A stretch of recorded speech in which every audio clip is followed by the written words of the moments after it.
তো হে এভরিওয়ান, ইস রেনুস হেয়ার।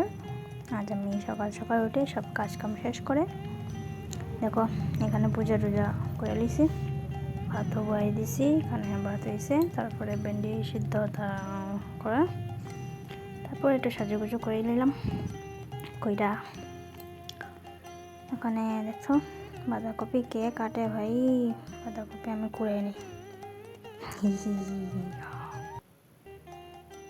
তারপরে আলু টালু দিয়ে এই নাও দেখো বয়ে দিছি বাঁধাকপি লেগে আলু ভাজিয়া দিয়ে দেবো। তো আলু ভাজিয়া বাঁধাকপিতে দেব। এখানে দেখো নানা বিনা সব মশলা বাঁধাকপি দিয়ে আসিরা লাড়াও, লাড়িয়া একটু সেই আলুটা এখন দিয়ে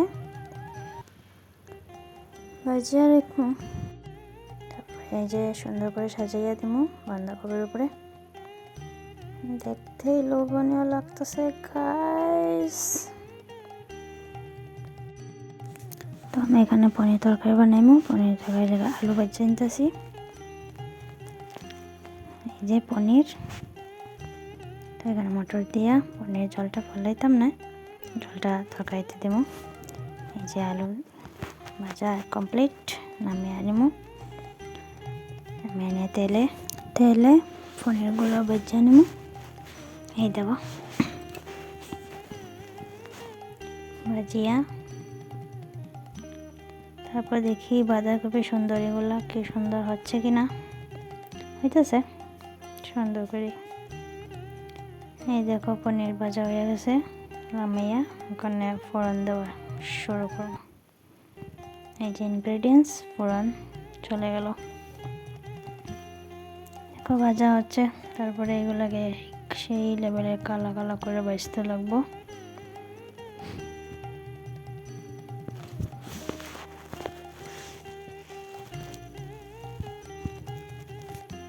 এই দেখো গায়ে কি কালো হয়েছে, সেই চাইছে আলু দিয়া লাউ আলু।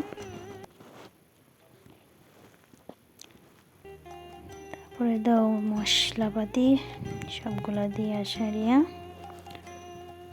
ভাজো, একটু সময় বাজিয়ে সারিয়া দিয়া দেবো জল,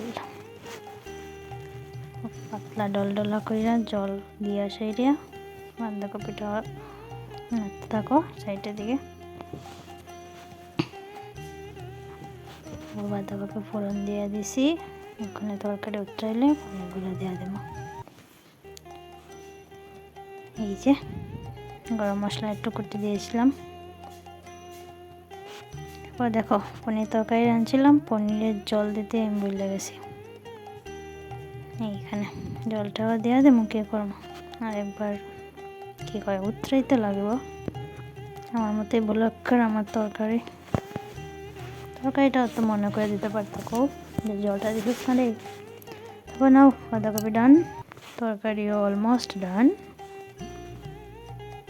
পরে আমার নিনজা টেকনিক, কাঁচি দিয়ে কাটি বস, দাও ইউজ করবো না, গাছ থেকে ডাইরেক্ট কাঁচি দিয়ে কেটে দিয়ে দিছি ধনিয়া পাতা। হয়ে গেল আমার আজকে নিরামিষ। তারপরে সন্ধ্যার সময় একটু পাঁপড় ভাজিয়া খাইলাম।